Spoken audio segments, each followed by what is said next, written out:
जय हिंद दोस्तों। तो कैसे हो आप? आई होप आपको प्रीवियस लेक्चर अच्छा लगा होगा। और आज के इस लेक्चर में हम पढ़ेंगे अपना next topic multiplication of matrix. But उससे पहले हम एक छोटा सा टॉपिक इक्वालिटी ऑफ मैट्रिक्स समझते हैं। इक्वालिटी ऑफ मैट्रिक्स क्या होता है? तो आप अपनी नोट कॉपी जो आप लोगों ने बना रखी है उसमें हेडिंग डाल दीजिए इक्वालिटी ऑफ मैट्रिक्स।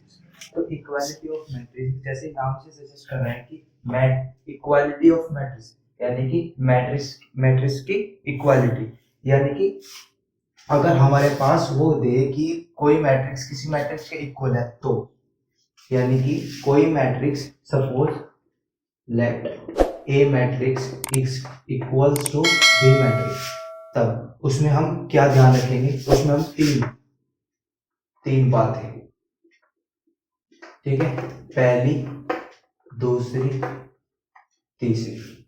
मतलब पहली जो इस मैट्रिक्स है, सपोज ये है हमारी m क्रॉस n की, क्लियर बात, और ये है p क्रॉस q की, ठीक। इक्वालिटी ऑफ मैट्रिक्स हमें ये बताती है कि दो मैट्रिक्स तब इक्वल होंगे जब उसकी रोज इक्वल हो। मतलब m is equals to p हो, एक बात। दूसरी बात, उसका कॉलम वो भी कैसा हो? इक्वल, यानी कि जो हमारा n है वो q के इक्वल हो। और जो उसके एलिमेंट्स है, यानी कि ईच एलिमेंट वो भी कैसा होना चाहिए? इक्वल। यानी कि इक्वालिटी ऑफ मैट्रिक्स हमें, यानी कि ये बात है कि कोई भी मैट्रिक्स इक्वल तब होगी जब उसके रोज इक्वल होंगे, कॉलम इक्वल होंगे, और ईच एलिमेंट मैट्रिक्स का, हर दोनों मैट्रिक्स का each element of each matrix is must be equal. यानी कि अगर मैं एग्जांपल कहूं कि ये ए मैट्रिक्स है हमारी 2/2 की, लेट्स से 1 -1 0 5, क्लियर बात। और बी मैट्रिक्स है हमारी 2/2 ऑर्डर की, और वो है 1 -1 0 6। अगर मैं कहूं कि क्या ये a is equals to B है, तो आप क्या बताओगे? अगर मैं कहूं कि ये क्या a मैट्रिक्स b मैट्रिक्स के इक्वल है, तो आप क्या कहोगे? तो आप कहोगे सर आपने बताए अभी तीन बातें, ठीक है। पहली बात हम चेक करते हैं रो, इसकी रो 2, इसकी रो 2, यानी कि पहली बात सेटिस्फाई। कॉलम, सेकंड बात इसका कॉलम 2, इसका कॉलम 2, ये बात भी सेटिस्फाई होगी। अब आते हैं थर्ड बार। अब थर्ड बात क्या कहती है कि ईच एलिमेंट भी इक्वल होना चाहिए, यानी कि जो उसका एलिमेंट है ये भी इक्वल होना चाहिए। आप कहोगे सर चेक कर लेते हैं, पहला एलिमेंट 1, यहाँ पे भी 1, -1 यहाँ पे भी 1, 0 यहाँ पे भी 0, 5 यहाँ पे 6, यानी कि यहाँ पे a, अगर इस एलिमेंट की बात करूं a 2 2, और इसकी बात करूं इसका मान लो p 2 2, ये कैसे हैं? Not equal. ये कैसे हैं? Not equal. तो ये मैट्रिक्स कैसी होंगी? इक्वल है, इक्वल मैट्रिक्स नहीं होने की, ऑब्वियस है। तीन बातें हमें फॉलो करनी पड़ेगी। क्या? पहली, रो इक्वल होनी चाहिए, दूसरी कॉलम इक्वल होना चाहिए, तीसरा हर एक एलिमेंट भी इक्वल होना चाहिए। क्लियर बात?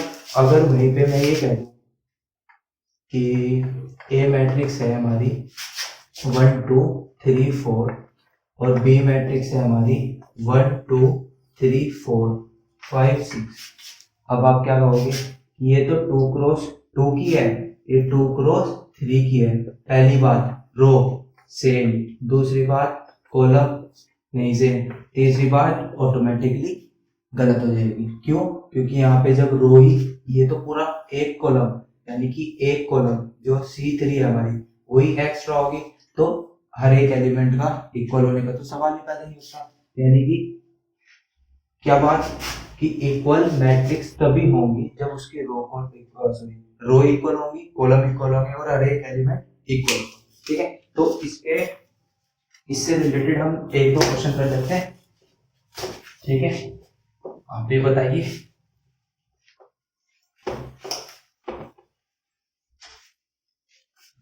लेट्स से अगर मैं कहूं कि हमारी ए मैट्रिक्स है, ए मैट्रिक्स क्या x minus Y two X plus Z two X minus Y three Z plus W. ठीक, और बी मैट्रिक्स है हमारी -1 5 0 और 3। क्लियर बात। और and A matrix is equals to B matrix.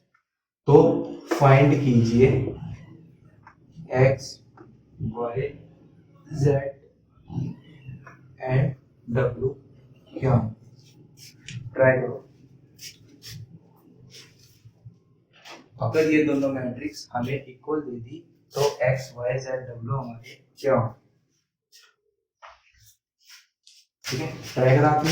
तो आपने कहा कि जैसे कि ए मैट्रिक्स हमारी बी मैट्रिक्स के इक्वल है तो उसका हर एक एलिमेंट यानी कि X minus Y two X plus Z two X minus Y और थ्री जेड प्लस डब्ल्यू किसके इक्वल हो जाएगा -1 5 0 3। अब देखो इसका ऑर्डर क्या है, आप कहोगे 2/2, इसका ऑर्डर भी 2/2, बट उसने पहले ही बोल दिया कि इक्वल है। इक्वल होने का मतलब तो ये फर्स्ट और जो सेकंड पॉइंट थे वो तो ऑटोमेटिकली सही हो गए। ठीक है, थर्ड पॉइंट भी इक्वल होगा, यानी कि मैं कहूंगा कि जो हमारा x माइनस वाई होगा वो हमारा -1, टू एक्स माइनस वाई होगा वो हमारा 0, टू एक्स प्लस जेड होगा वो हमारा 5 और थ्री जेड प्लस डब्ल्यू होगा वो हमारा 3 हो जाएगा। ठीक, अब जब ये इक्वल हो गए तो हम इसको सोल्व कर देंगे। सोल्व करने में तो कोई प्रॉब्लम नहीं है। ठीक है, तो कैसे करेंगे, इससे हमारे पास 1 2 3 4 इक्वेशन है, तो 4 इक्वेशन को हम सोल्व करेंगे कैसे। यहां से हम कह देंगे क्या कि हमारा जो 2x है वो y के इक्वल आ गया, यानी कि y को मैं 2x रख दूंगा तो x minus 2x is equals to -1 minus x is equals to -1, तो x क्या आ गया हमारा 1। जब हमारा x 1 आ गया ये चीज हम यहाँ पे पुट कर देंगे। जब ये हमने यहाँ पे पुट करा तो हमारा क्या आया 2 into 1 plus Z is equals to 5, Z is equals to 5 minus 2 is equals to 3। हमारा x भी आ गया, z भी आ गया, और इससे यहाँ पे y भी आ जाएगा। क्या है 2x is equals to 2 into 1 is equals to 2, तो y हमारा क्या आ गया 2। अब बचा क्या हमारा w। तो अगर मैं w की बात करूं तो मैं क्या कह दूंगा z हमारा 3 हो गया, 3 into 3 plus w is equals to 3, यानी कि w कितना आ गया -6। तो हमारे पास x की वैल्यू आ गई, y की वैल्यू आ गई, z की वैल्यू आ गई, w की वैल्यू आ गई, जो कि हमारे से क्वेश्चन में पूछा हुआ। ठीक है, और इसी से रिलेटेड हम एक और क्वेश्चन करेंगे। ठीक है, आप नोट कर लीजिए इसका, मैं एक क्वेश्चन कर देता हूँ। तो हमारा क्वेश्चन कह रहा है क्या कि अगर हमारे पास 2x plus 1 0 y square minus 5y 3y एक मैट्रिक्स है, बी मैट्रिक्स है हमारे पास, लेट्स से x+3 y² + 2 0 और -6। ठीक है, ये आपका क्वेश्चन आर.डी. शर्मा में भी है, तो इसको ट्राई कीजिए।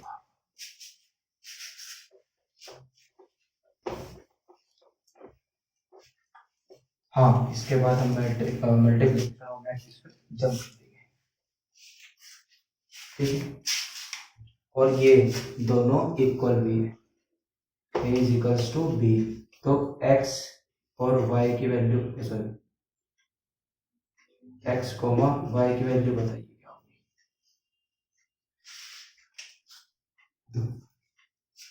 अब आपने कहा कि जैसे a = b है, तो मैं डायरेक्ट लिख दूंगा 2x + 1 3y 0 y² - 5 हमारा किसके इक्वल हो जाएगा, x+3 y² + 2 0 -6। तो यहां से मैं कह सकता हूं कि हमारा 2x + 1 x+3 के इक्वल, 0 हमारा 0 के इक्वल, 3y हमारा y² + 2 के इक्वल, y² - 5y -6 के इक्वल। तो यहाँ से तो मैं डायरेक्ट x की वैल्यू निकाल दूंगा, क्या x की वैल्यू क्या आ जाएगी 2। बट जब मैं y की वैल्यू निकालूंगा, तो यहाँ से हमारे पास एक quadratic equation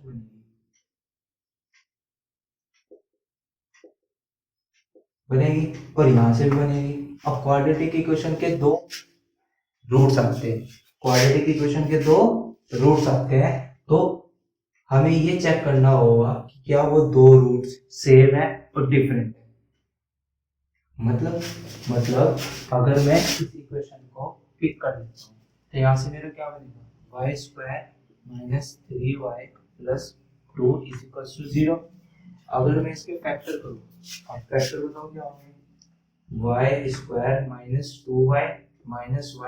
+ 2 = 0, y y - 2 - 1 y - 2, यानी कि हमारा यहाँ से क्या आया, y = 1 आया। कैसे, यहाँ देखिए, यह हमारा आया y - 1 y - 2 = 0। तो यहाँ से क्या आ जाएगा, y = 1 और y = 2। क्लियर है बात, ठीक। अब अगर मैं दूसरी इक्वेशन पिक करूं, सेकंड इक्वेशन बोलो क्या है, बोलो y² - 5y + 6 = 0। यहाँ से अगर मैं इसके फैक्टर करूं तो क्या आ जाएंगे, 6 3 + 2 5 3 × 2 6, यानी कि y² - 3y - 2y + 6 = 0, यानी कि y y - 3 - 2 y - 3 = 0, यानी कि यहाँ से y - 3 y - 2 = 0, यानी कि y की वैल्यू 3, 2 आ गई। अब देखो यहाँ पे y की वैल्यू 1 2 थी, यहाँ पे 3 2 है, यानी कि कौन सी वैल्यू कॉमन है, आप कहोगे y = 2 वैल्यू कॉमन है।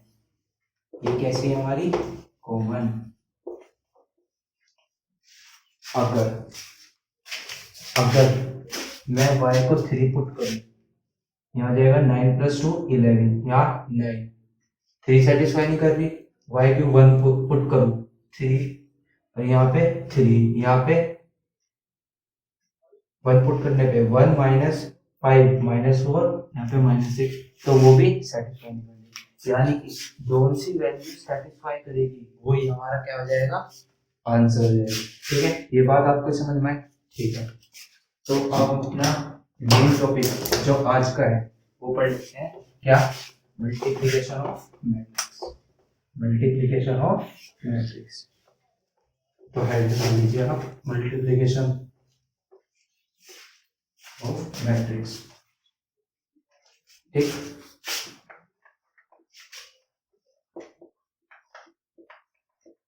मल्टीप्लीकेशन ऑफ मैट्रिसेस, मैट्रिक्स नहीं मैट्रिसेस। क्यों? क्योंकि मल्टीप्लीकेशन दो का पढ़ते हैं, मैट्रिक्स एक के लिए, मैट्रिसेस दो या दो से ज्यादा के लिए। तो अब जब हमारी बात मल्टीप्लीकेशन का आ जाती है, जब हमारी बात मल्टीप्लीकेशन का आ जाती है, तब साइंटिस्ट ने, साइंटिस्ट मैथमेटिशियन ने कहा कि ठीक है, जैसे हमने एडिशन में क्या पढ़ा था कि एक के ऊपर एक होनी चाहिए, एक के ऊपर एक होनी चाहिए, मतलब यानी कि जिस ऑर्डर की एक मैट्रिक्स उसी ऑर्डर की सेकंड मैट्रिक्स। अरे अगर यहाँ पे ए मैट्रिक्स 2/2 की है और बी मैट्रिक्स 2/2 की है, तभी तो मैं उसका ऐड पॉसिबल था। अगर ये 3/2 और ये 2/2 की है तो ऐड क्या था? पॉसिबल नहीं था, ठीक है। ऐसे ही तो जो हमारे मैथमेटिशियन है उन्होंने मल्टीप्लिकेशन इसकी सेम ऑर्डर की करना स्टार्ट करते गए, बट अगर मैं कहूँ कि एक मैथमेटिशियन हमारा ऐसा आया, उसने कहा कि जो हमारा मैट्रिक्स है उसके लिए ऑर्डर की कोई जरूरत नहीं है, सिर्फ एक कंडीशन के अलावा, तो सबने कहा कि ये क्या हो गया, जो हमने मल्टीप्लिकेशन करी थी वो तो गलत हो जाएगी। क्यों? क्योंकि हमने सबकी किसके बेस पे करी थी? सेम ऑर्डर पे। अगर सेम ऑर्डर पे मल्टीप्लिकेशन करेंगे तो उन्होंने क्या करा होगा? पहले एलिमेंट से, दूसरे से, तीसरे की तीसरी से। लेकिन जो एक नया मैथमेटिशियन आया उसने क्या दिमाग लगाया कि नहीं, किसी भी मैट्रिक्स की मल्टीप्लाई पॉसिबल है, बट किसी भी मैट्रिक्स की मल्टीप्लाई पॉसिबल है, बट उसके लिए एक कंडीशन होनी चाहिए। अब उसको लेके मैथमेटिशियन ने कौन बट जीता कौन?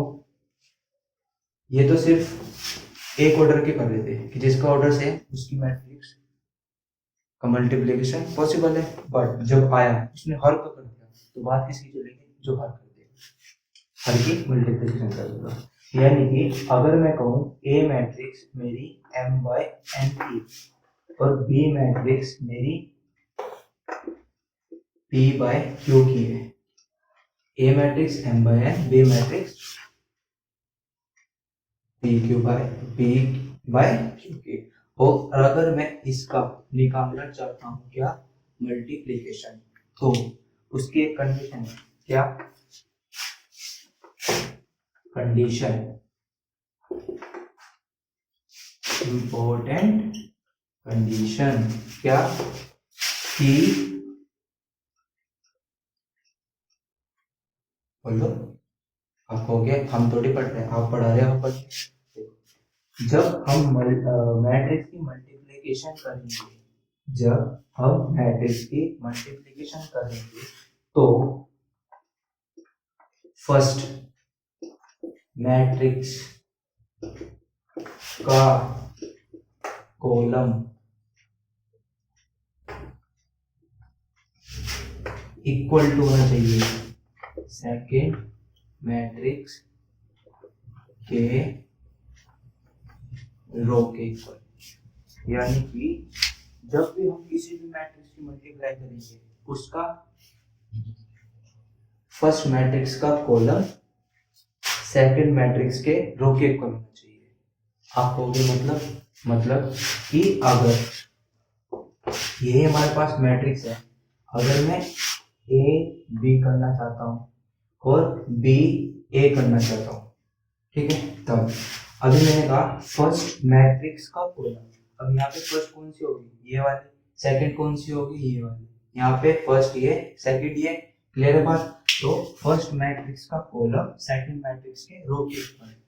फर्स्ट मैट्रिक्स का कॉलम यानी कि n, यहाँ पे n सेकंड मैट्रिक्स के रो के इक्वल, यानी कि सेकंड मैट्रिक्स का रो कौन सी होगी? पी, यानी कि n इज इक्वल्स टू होना चाहिए p। और अगर मैं b इंटू ए करूं तब फर्स्ट मैट्रिक्स का कॉलम यानी कि b का कॉलम कौन सा हुआ, आप कहोगे q, वो किसके इक्वल होना चाहिए, आप कहोगे सेकंड मैट्रिक्स के रो के इक्वल यानी कि m के इक्वल। लेट्स से कि अगर हमारी ए मैट्रिक्स 3/2 की है और बी मैट्रिक्स हमारी 2/3 की है, तो जब मैं ए बी निकालना चाहूं तो जो हमारा होगा मल्टीप्लिकेशन पॉसिबल कब होगा, जब हमारा ए बी फर्स्ट का कॉलम सेकंड के रो यानी कि ए का कॉलम बी की रो इक्वल होने चाहिए, तभी हमारा मैट्रिक्स क्या होगा, पॉसिबल। यानी कि यहाँ पे क्या हो जाएगा हमारा पॉसिबल, क्यों, क्योंकि यहाँ पे भी 2 है, यहाँ पे भी 2 है। अगर मैं वही काम b इंटू ए के साथ करना चाहूँ तो क्या वो पॉसिबल होगा, तो क्या वो पॉसिबल होगा, आप होगे चेक कर लेते हैं। ठीक है, फर्स्ट का कॉलम यानी कि फर्स्ट क्या है यहाँ पे बी का कॉलम है 3, सेकंड रो ऑफ सेकंड की रो क्या है 3, यहाँ क्या है 3, तो आप कहोगे ये दोनों इक्वल है तो ये पॉसिबल होगा। क्लियर है बात, आप कहोगे हाँ। बट अब मैं कहूँ कि जो मैट्रिक्स की मल्टीप्लाई करके मैट्रिक्स को जब हम मल्टीप्लाई करेंगे वो तो हमने कंडीशन पढ़ ली, उसकी कंडीशन हमने पढ़ ली, ये हमारे पास क्या है कंडीशन होगी, ये हमारे पास क्या होगी इसकी कंडीशन। ठीक, अब आप कहोगे कि जब हमने मैट्रिक्स की मल्टीप्लिकेशन करी तो रिजल्ट क्या होगा, तो मैट्रिक्स की मल्टीप्लिकेशन करोगे तो क्या आएगा, मैट्रिक्स आएगा। आपके मन में डाउट आया कि मैट्रिक्स तो आ जाएगी पर उसका ऑर्डर क्या होगा, ठीक है। अब देखो, अब मैं कहता हूँ कि हमने a इंटू बी करा तो वो हमारे एक नई मैट्रिक्स न्यू मैट्रिक्स आई सी क्या है हमारी न्यू मैट्रिक्स, उसका ऑर्डर यानी कि सी का हमें क्या बताना है ऑर्डर, वो क्या होगा। अब देखो ए के पास क्या था, आप बोलोगे m इंटू n, और बी के पास क्या था p इंटू q, ये बोलोगे, ठीक। अब हमने कंडीशन में लेते हुए कंडीशन को सेटिस्फाई कराने के चक्कर में ये तो हमने उड़ा दिया, बचा क्या, ये हमारी क्या बची, ये हमारी बची रो और ये हमारा बचा कॉलम। तो अब मैं आपसे पूछूं कि मैट्रिक्स होती क्या है, आप कहोगे एक ऐसा सेट जिसमें हम एलिमेंट्स को अरेंज करते हैं रो और कॉलम में, ठीक है। तो यहाँ पे भी हमने रो कॉलम में सी आएगी, उसके पास भी रो कॉलम, जब हमने इसकी मल्टीप्लिकेशन करी तो भी हमारे क्या पास बचे रो और कॉलम, यानी कि यहाँ से मुझे एक बात पता चली कि जो नई मैट्रिक्स आएगी उसका रो और कॉलम फर्स्ट वाले का रो सेकंड वाले का कॉलम बन जाएगा, यानी कि जो उसका ऑर्डर है वो m/q हो जाएगा। इसकी बात क्लियर है, ठीक है, इसकी बात क्लियर होगी, ठीक होगी। जैसे मैं आपसे पूछता हूँ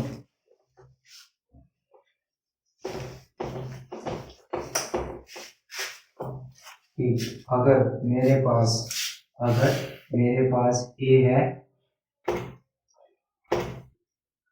2/3 की और b है 3/5 की, तो आप बताओ क्या ए बी क्या होगा और बी ए क्या होगा, ठीक, बता दिया, ठीक है। तो ए बी और बी ए के मल्टीप्लिकेशन के लिए हमें क्या देखना पड़ेगा, कंडीशन, ये है 2/3 की, ये है 3/5 की, कंडीशन बोल लो, वेरी गुड, क्या पहले का कॉलम दूसरे की रो इक्वल है तो क्या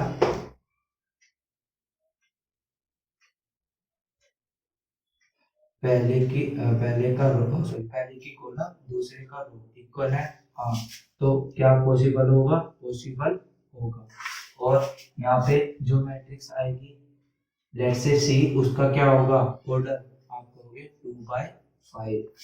ठीक, अगर मैं नीचे पूछूं, आप कहोगे नीचे हमारा 3/5 है, ए हमारा 2/3 है। अब पहले का कॉलम है हमारा 5, दूसरे की रो है हमारी 2, ये इक्वल नहीं, तो क्या ये पॉसिबल होगा? क्या ये पॉसिबल होगा? ये पॉसिबल नहीं होगा। यहाँ से एक चीज मुझे और समझना है कि क्या कि अगर मैट्रिक्स हमारी एक तरफ से मल्टीप्लाई हुई, वो दूसरी तरफ से मल्टीप्लाई नहीं होगी। मतलब जैसे कि मैं एडिशन में कहता था कि अगर मैं एडिशन में कि a प्लस बी कर दूं और b प्लस ए कर दूं, वो इक्वल थे। यहाँ पे मैं ऐसा नहीं कह सकता क्या कि अगर मैं a भी निकाल दूं और ba भी निकाल दूं वो इक्वल हों। क्यों? क्योंकि यहाँ पे एग्जांपल में हमने समझा a भी एग्जिस्ट कर रहा है, ba एग्जिस्ट नहीं कर रहा है। क्लियर है बात? आपने ठीक, यानी कि आपने कहा एक एडिशन की प्रॉपर्टी यहाँ पे होगी कैंसिल, एक एडिशन की प्रॉपर्टी यहाँ पे होगी कैंसिल। कौन सी प्रॉपर्टी? बताओ जल्दी बताओ। Very good, commutative property. ठीक, यानी कि अगर किसी मैट्रिक्स का ए बी एग्जिस्ट करता है तो उसी मैट्रिक्स का बी ए एग्जिस्ट करे या ना करे वो पॉसिबल नहीं होता। ठीक है, यह वाली बात क्लियर हुई? आपने कहा ठीक, क्लियर हुई। तो आपने कहा कि अब इसकी प्रॉपर्टीज भी बता दो। प्रॉपर्टीज हेडिंग डाल दो, प्रॉपर्टीज हटा के क्वेश्चन ट्राई करते हैं। ठीक, अब एक तो प्रॉपर्टी इसमें कैंसिल होगी, कौन सी? Very good, commutative. ठीक, तो बची कौन सी? एसोसिएटिव। एसोसिएटिव तो वो क्या कहती है कि अगर हमारे पास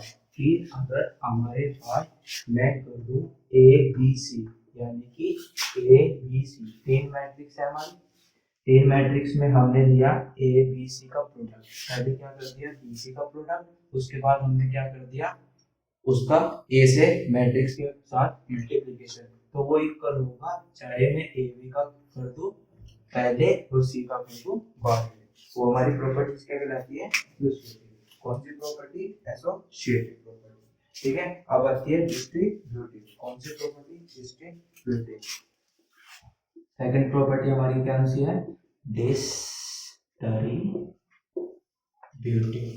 ठीक, अब इसमें क्या होता है कि अगर डिस्ट्रीब्यूट कर रहे हैं, अगर मैं ए हाँ चलो ए का बी प्लस सी से करना चाहूँ कि ए मैट्रिक्स है, बी मैट्रिक्स है, सी मैट्रिक्स है, अगर मैं दो की मैट्रिक्स की एडिशन कर दूं उसके बाद में मल्टीप्लिकेशन करूं तो हमारा चाहे ऐसे करो उसके इक्वल होगी इसके इसकी, यानी कि चाहे मैं इसकी मल्टीप्लिकेशन पहले इससे कर दूं फिर इसकी इससे कर दूं बाद में ऐड कर दूं, या पहले एडिशन करके बाद में मल्टीप्लिकेशन कर दूं, वो सब हमारी क्या होगी?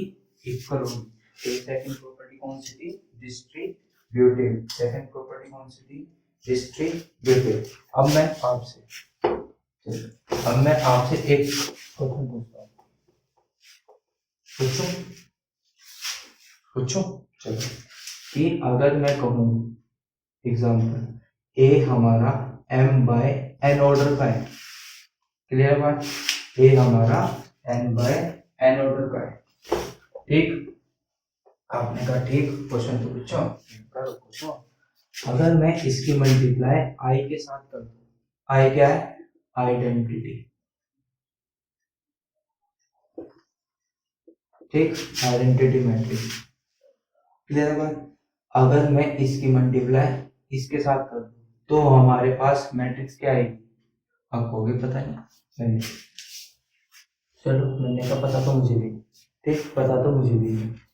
अगर मैं इसकी मल्टीप्लिकेशन करता हूँ तो इसका ऑर्डर, जो हमारे पास मैट्रिक्स आएगी उसका ऑर्डर बताओ क्या होगा। आप कहोगे कुछ नहीं, जब हमने किसी मैट्रिक्स की मल्टीप्लाई किसी मैट्रिक्स से करनी होती है तो हमें उसमें देखना होता है इस मैट्रिक्स का रो और कॉलम। अगर मैं कहूँ सेकंड मैट्रिक्स का रो फर्स्ट मैट्रिक्स के कॉलम के इक्वल हो, यानी कि ये m होगी और ये भी m होगी। क्यों? आइडेंटिटी मैट्रिक्स क्या होती है? Square matrix. ये तो बताया ना कि I2 हो वो क्या होगा 1 1 0 0, I3 हो वो क्या होगा 1 1 1 0 0 0 0 0 0। क्लियर है बात? वही होगा। ठीक, आपने कहा ठीक, तो ये मैट्रिक्स जो आएगी उसका ऑर्डर क्या होगा? आपने कहा ये तो खत्म हो गए, बचेगी m क्रॉस n। अगर मैं वही काम a और i के साथ कर दूं तो a क्या है हमारी n बाय n, तो यहाँ पे क्या होगा? पहली का कॉलम दूसरी के रो के इक्वल होना चाहिए, तो यहाँ पे क्या होना चाहिए? n। होगा नहीं होगा? क्यों? क्योंकि जो हमारी आइडेंटिटी मैट्रिक्स होती है वो कैसे होती है? Square matrix. यानी कि यहाँ से एक बात हमें और समझ आ रही है क्या, कि अगर मुझे ये देखना है कि हमारे पास हमें दो मैट्रिक्स की मल्टीप्लिकेशन करनी है, क्या कि हमें दो मैट्रिक्स की मल्टीप्लिकेशन करनी है, तो पहले का रो दूसरे के कॉलम के, गलत, पहले का कॉलम दूसरे के रो के इक्वल होना चाहिए। ठीक, उससे मैं ये पता कर सकता हूँ कि जो हमारे पास मैट्रिक्स होगी उसकी ऑर्डर क्या होगा, और जो हमारी मैट्रिक्स जिससे हम मल्टीप्लिकेशन कर रहे हैं उसका भी क्या ऑर्डर होगा। अगर हमें इसका ऑर्डर नहीं पता, जैसे मैं कहूँ कि आइडेंटिटी मैट्रिक्स के साथ मल्टीप्लिकेशन कर रहे हैं, ठीक है, और मुझे उसका ऑर्डर नहीं पता, तो यहाँ से मैंने ऑर्डर निकाल दिया। ठीक है, कि अगर ये पॉसिबल है, आई इंटू ए पॉसिबल है, तो क्या होगा? आई का ऑर्डर पता चल जाएगा।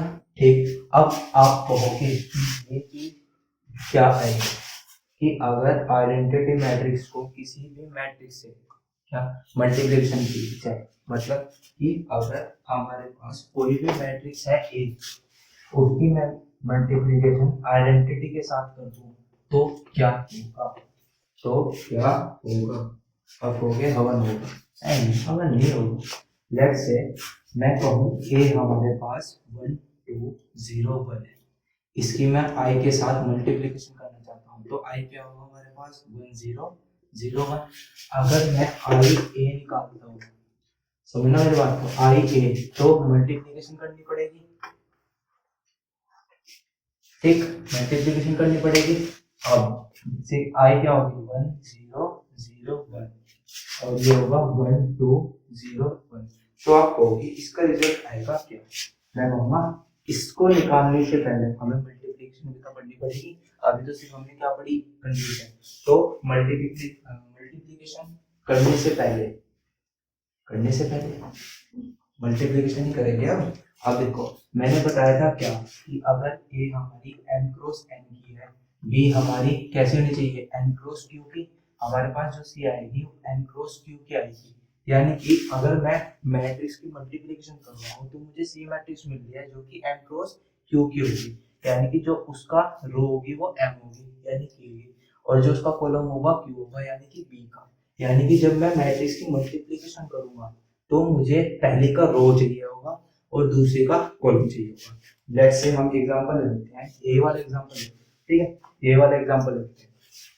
क्या अगर मैं इसकी मल्टीप्लिकेशन करता हूँ तो मुझे एक मैट्रिक्स ऐसी मिलेगी जिसका जो हमारा क्या होगा, रो किसका होगा? आई के साथ, क्यू किसका होगा? ए के साथ। अगर मैं मल्टीप्लिकेशन करता हूँ तो हमारे मैथमेटिशियन क्या कहते हैं कि आप ऐसे जाओगे और गिर जाओगे, ऐसे जाओगे गिर जाओगे, ऐसे जाओगे गिर जाओगे।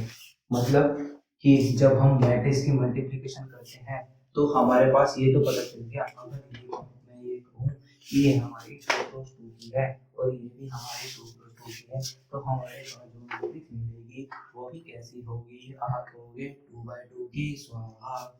क्या?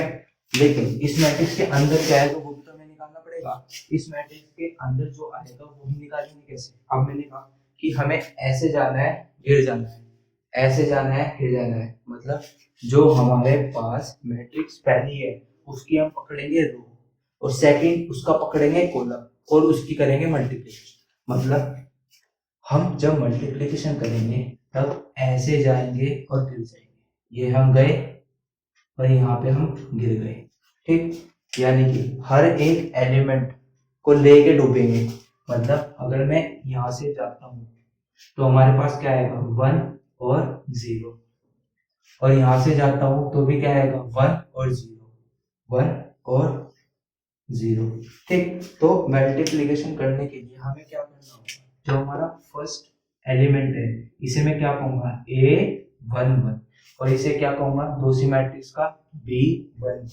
तो हमें एक जैसे को पकड़ना होगा कि A11 जो कि पहले मैट्रिक्स का है और B11 जो कि सेकंड मैट्रिक्स का है, उन दोनों को पकड़ लो।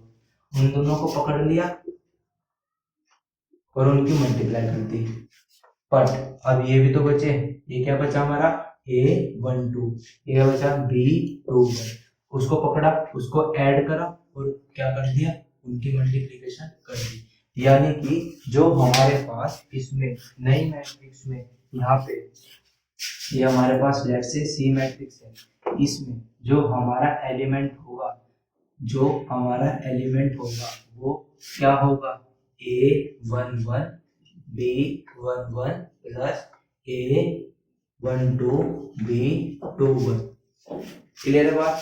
अगर मैं इसी केस का, इसी मैट्रिक्स का ये वाला पकड़ता हूं तो ये क्या आएगा, ऐसे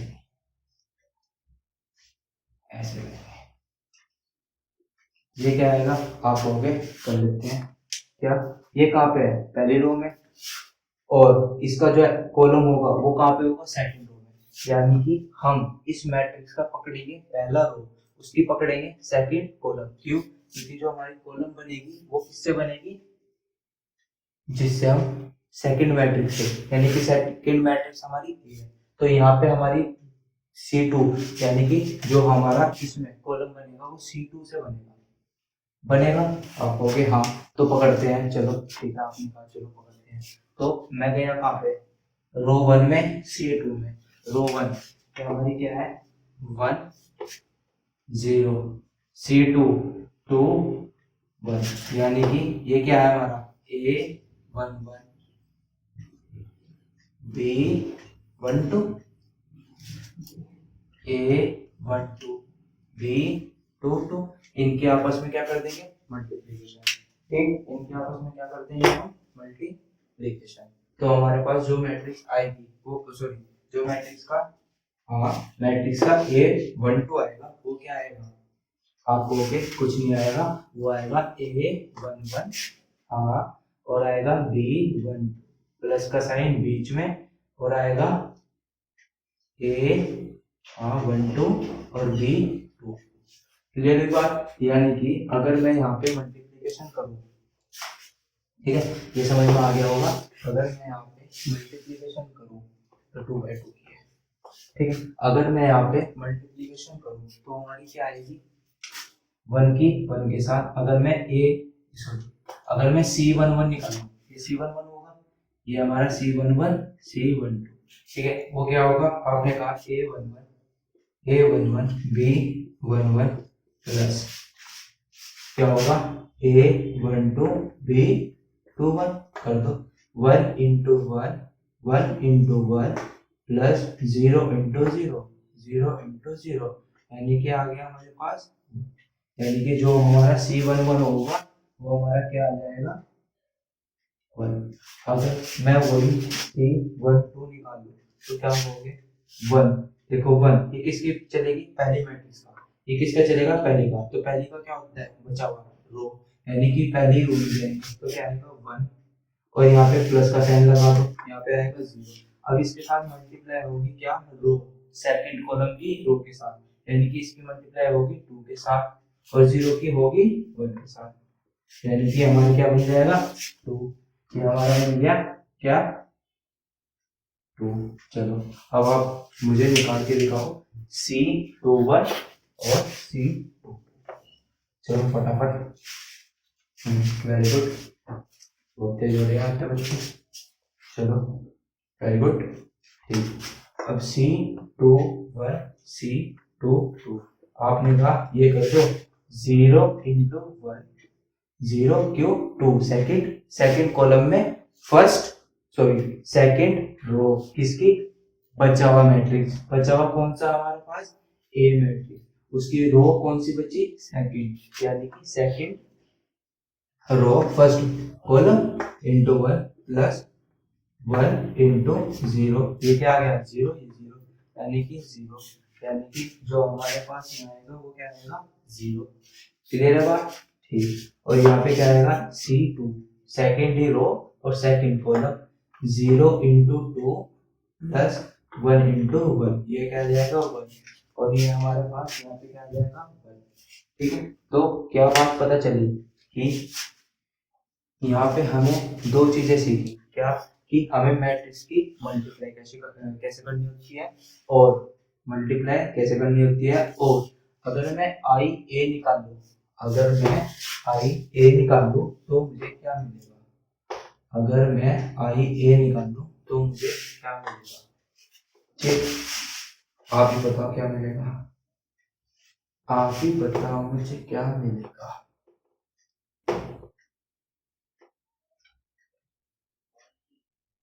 बताओ। आप कहोगे ये तो मैंने देखी थी, आपने कहा ये तो हमारी ए ही बन गई, ए ही बन गई, यानी कि जब भी मैं आई, यानी कि identity matrix of order n, यानी जिसके साथ हम मल्टीप्लाई कर रहे हैं, यानी कि अगर कभी हम आइडेंटिटी मैट्रिक्स को किसी भी मैट्रिक्स से मल्टीप्लाई करते हैं तो हमें क्या मिलती है, वही मैट्रिक्स।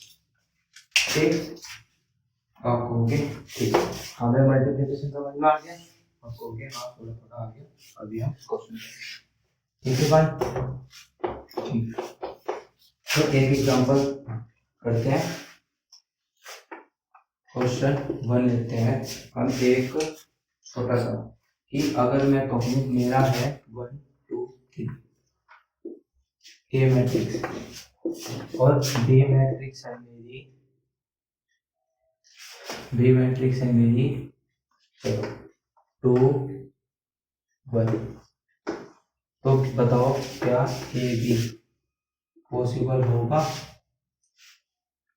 तो बताना है, ए भी बताओ, आप कहोगे चेक कर लेंगे, ये क्या होगा, एक कॉलम 3 रो, एक रो 3 कॉलम, वेरी गुड, एक रो 3 कॉलम, और यहाँ पे एक रो 2 कॉलम। अब ए बी को चेक करने के लिए फर्स्ट का कॉलम, फर्स्ट की कॉलम, सेकंड की रो इक्वल है, आपको कि नहीं, तो इसका मल्टीप्लिकेशन पॉसिबल ही नहीं। अगर मैं वही बात करूँ बी ए के साथ, किसके साथ, बी ए के साथ, तो आप कहोगे बी, यानी कि फर्स्ट की कॉलम, फर्स्ट की कॉलम, फर्स्ट की कॉलम, सेकंड के रो के इक्वल, सेकंड के रो के इक्वल, क्या वो इक्वल है, आप कहोगे नहीं, वो इक्वल नहीं है, तो इसकी मैट्रिक्स एग्जिस्ट नहीं करेगी। ठीक, इसकी मैट्रिक्स एग्जिस्ट नहीं करेगी। ठीक, बट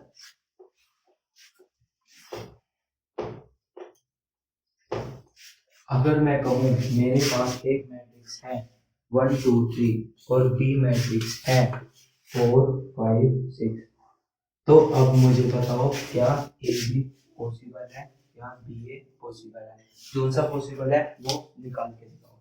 ठीक, वो निकाल के दिखाओ। अब वही बात, अगर मैं ए की बात करूँ, ए का हमारे पास ऑर्डर कितना है 1 इंटू 3, बी का कितना है 3 इंटू 1, तो अगर मैं ए बी निकालूं, ए बी ये देखो 1 इंटू 3, 1 इंटू 3, और ये 3 इंटू 1, तो सॉरी 3 इंटू 1, तो चेक करेंगे क्या पहली का कॉलम दूसरी की रो इक्वल है, हाँ वो इक्वल है, तो ये मल्टीप्लिकेशन पॉसिबल है। लेट्स से इसकी मैट्रिक्स सी आएगी तो उसका ऑर्डर होगा 1 इंटू 1। ठीक, अगर मैं वही बात बी ए में करूँ, क्या कि इसका मैट्रिक्स का ऑर्डर है 1 इंटू 3 और इसका है 1 इंटू 3, सॉरी इसका है हमारा 3 इंटू 1, तो क्या ये पॉसिबल है, आप कहोगे पहले का कॉलम दूसरे की रो का इक्वल है, आप कहोगे जी बिल्कुल इक्वल है, तो वो क्या होंगी पॉसिबल होगी, लेट से वो डी आएगी, उसको वो क्या होगा 3/3 की। अब ये देखो हमारे पास दो ही मैट्रिक्स थी, क्या थी, दो ही मैट्रिक्स थी, तो इसकी जो मैट्रिक्स की मल्टीप्लाई करी ए की बी के साथ, तो हमारे पास बनेगी 1/1 की एक नई मैट्रिक्स। अगर मैं बी की ए से करूं तो उसकी बनेगी हमारे पास एक मैट्रिक्स जो कि होगी 3/3 की। वो हमारा प्रूफ हो गया क्या कि ए भी एग्जिस्ट करे, बी एग्जिस्ट नहीं करे। अगर ए भी एग्जिस्ट करता है और बी ए भी एग्जिस्ट करता है तो वो इक्वल ना हो। इक्वल के लिए अभी स्टार्टिंग में हमने पढ़ा था क्या, उसका ऑर्डर इक्वल होना चाहिए, ठीक है। तो यहाँ पे हमारा इक्वल नहीं हुआ, बिल्कुल इक्वल नहीं हुआ, तो हम फटाफट इसकी मल्टीप्लिकेशन कर लेते हैं, ठीक है। अगर मैं ए और बी की निकालूं, ए बी क्या होगा हमारा 1 2 3 की मल्टीप्लिकेशन करूंगा 4 5 6 के साथ, तो इसका बताओ क्या होगा, आंसर बताओ क्या होगा। ठीक है, आपने कहा ठीक है, इसे हमने माना कि जो इसकी मैट्रिक्स है वो कितनी कितनी की बनेगी 1/1, पहले की रो और सॉरी पहले की रो वेरी गुड, दूसरे का कॉलम इक्वल होगा उसकी मल्टीप्लाई करनी, यानी कि 1 हमारा किसके साथ जाएगा 4 के साथ, 1 इंटू 4 प्लस, अब 1 इंटू 4 उसके बाद 1 इंटू 4 उसके बाद 1 इंटू 4 उसके बाद जो हमारा 2 होगा वो किसके साथ जाएगा 5 के साथ, यानी कि 2 इंटू 5, यानी कि 2 इंटू 5, और जो हमारा 3 होगा वो किसके साथ जाएगा 6 के साथ, यानी कि प्लस 3 इंटू 6, ये जाएगा 4 प्लस 10 प्लस 18 इक्वल्स टू 32, 28 और 4 32, यानी कि सॉरी हाँ, जो हमारी सी मैट्रिक्स बनेगी 1/1 की बनेगी और वो होगी हमारी 32। इसे देख लो क्या ये 1 कॉलम 1 रो है, हाँ तो आप डी ए इसी मैट्रिक्स को निकाल के कमेंट बॉक्स में आंसर करना, ठीक। ऑर्डर भी और उसका